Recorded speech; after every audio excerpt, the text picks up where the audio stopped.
దునియా అంతటా ఇప్పుడు ఎక్కడ చూసినా ఏఐ ముచ్చట్లే వినిపిస్తున్నాయి. ఏఐతోని అట్లా చేస్తుర్రు, ఏఐతోని ఇట్లా చేస్తుర్రు అని రోజుకో కొత్త ముచ్చటే వినిపిస్తున్నది. అందుకే అన్ని దేశాలు ఏఐ బలం పెంచుకోవాలని చూస్తున్నాయి. ఇట్లనే మనోళ్ళు కూడా ఢిల్లీలో ఏఐ జాతర ఒకటి పెట్టిర్రు. మన దిక్కుకెంచి 2 రాష్ట్రాల సీఎంలు కూడా పోయిర్రు. మరిగా అక్కడ ఏమేమి నడిచింది, మన సార్లు ఏమన్నారు చూడాలి కదా. పన్ను చూసేద్దాం. దునియా మొత్తం ఇప్పుడు ఏఐ టెక్నాలజీ చుట్టే తిరుగుతాంది. ఇక అందుకే మన సార్లు కూడా ఢిల్లీలో నడుస్తాన్న ఏఐ జాతరకు పోయిండ్రు. AP CM Chandrababu sir, Telangana CM Revanth sir ఇద్దరు ముఖ్యమంత్రులు ఏఐ సమ్మిట్లో మాట్లాడినరు.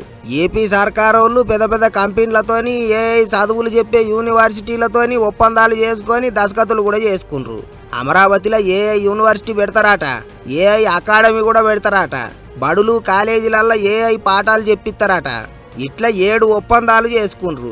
ఇంకో దిక్కు తెలంగాణ సీఎం రేవంత్ సారు మాట్లాడుకుంటా ఏఐ స్టార్టప్ విలేజ్ పెట్టడానికి అన్ని తీర్ల తయారుగున్నాం అన్నట్టు చెప్పుకొచ్చిండు.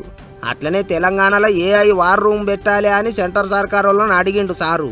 గిట్లా ఇద్దరు ముఖ్యమంత్రులు ఏఐ ముచ్చట్లల్లా మేము కూడా ముంగట్నే ఉన్నాం, ఇంకింత పరుగులు పెడతాం అన్నట్టు అందరికి పూసగుచ్చిండ్రు. ఇక ఏఐ టెక్నాలజీ చేయంగా బతుకు తెరువు పోతుంది, కొలువులు పోతాయని చాలా మంది బుగులు పడతారు కదా. కానీ దాన్ని మనకు తగ్గట్టు మలుసుకొని వాడుకుంటే పని అల్కగా అవుతుంది. అది మనతోనే ఆడుకున్నాడు కాదు, మనమే దాంతో ఆడుకోవచ్చు అంటుండ్రు టెక్నాలజీ బాగా తెలిసిన వాళ్ళు. మరి ఇక పోత ఎన్నెన్ని ఇచ్చంతరాలు చూపిస్తుందో ఏఐ, ఏమవుతుందో చూసుకుంటూ పోవాలి.